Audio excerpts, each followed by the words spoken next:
नीति वचन 24 बुरे लोगों के विषय में डाह न करना और न उनकी संगति की चाह रखना, क्योंकि वे उपद्रव सोचते रहते हैं और उनके मुंह से दुष्टता की बात निकलती है।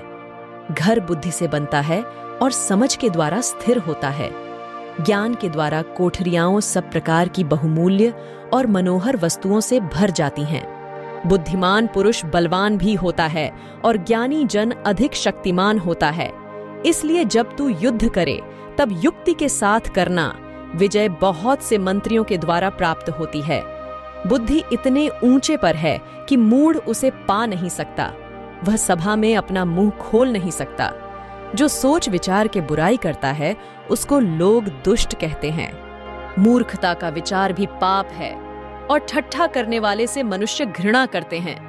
यदि तू विपत्ति के समय साहस छोड़ दे तो तेरी शक्ति बहुत कम है। जो मार डाले जाने के लिए घसीटे जाते हैं उनको छुड़ा, और जो घात किए जाने को हैं उन्हें मत पकड़ा। यदि तू कहे कि देख मैं इसको जानता न था, तो क्या मन का जांचने वाला इसे नहीं समझता? क्या तेरे प्राणों का रक्षक इसे नहीं जानता? और क्या वह हर एक मनुष्य के काम का फल उसे न देगा? हे मेरे पुत्र, तू मधु खा, क्योंकि वह अच्छा है, और मधु का छत्ता भी, क्योंकि वह तेरे मुंह में मीठा लगेगा। इसी रीति बुद्धि भी तुझे वैसी ही मीठी लगेगी। यदि तू उसे पा जाए तो अंत में उसका फल भी मिलेगा और तेरी आशा न टूटेगी। हे दुष्ट, तू धर्मी के निवास को नष्ट करने के लिए घात में न बैठ और उसके विश्राम स्थान को मत उजाड़, क्योंकि धर्मी चाहे 7 बार गिरे तो भी उठ खड़ा होता है, परंतु दुष्ट लोग विपत्ति में गिरकर पड़े ही रहते हैं। जब तेरा शत्रु गिर जाए तब तू आनंदित न हो, और जब वह ठोकर खाए तब तेरा मन मग्न न हो। कहीं ऐसा न हो कि यहोवा यह देखकर अप्रसन्न हो और अपना क्रोध उस पर से हटा ले। कुकर्मियों के कारण मत कुढ़, दुष्ट लोगों के कारण डाह न कर, क्योंकि बुरे मनुष्य को अंत में कुछ फल न मिलेगा। दुष्टों का दिया बुझा दिया जाएगा। हे मेरे पुत्र, यहोवा और राजा दोनों का भय मानना और बलवा करने वालों के साथ न मिलना, क्योंकि उन पर विपत्ति अचानक आ पड़ेगी, और दोनों की ओर से आने वाली विपत्ति को कौन जानता है। बुद्धिमानों के वचन यह भी हैं, न्याय में पक्षपात करना किसी रीति भी अच्छा नहीं।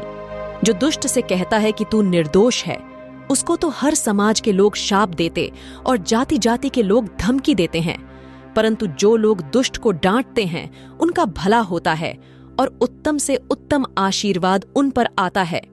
जो सीधा उत्तर देता है वह होठों को चूमता है। अपना बाहर का कामकाज ठीक करना और खेत का काम तैयार कर लेना, उसके बाद अपना घर बनाना। व्यर्थ अपने पड़ोसी के विरुद्ध साक्षी न देना और न उसको फुसलाना। मत कह, जैसा उसने मेरे साथ किया वैसा ही मैं भी उसके साथ करूंगा और उसको उसके काम के अनुसार बदला दूंगा। मैं आलसी के खेत के पास से और निर्बुद्धि मनुष्य की दाख की बारी के पास से होकर जाता था, तो क्या देखा कि वहां सब कहीं कंटीले पेड़ भर गए हैं और वह बिच्छू पौधों से ढक गई है और उसके पत्थर का बाड़ा गिर गया है। तब मैंने देखा और उस पर ध्यानपूर्वक विचार किया। हाँ, मैंने देखकर शिक्षा प्राप्त की। छोटी सी नींद, एक और झपकी, थोड़ी देर हाथ पर हाथ रख के और लेटे रहना। तब तेरा कंगालपन डाकू के समान और तेरी घटी हथियारबंद मनुष्य के समान आ पड़ेगी।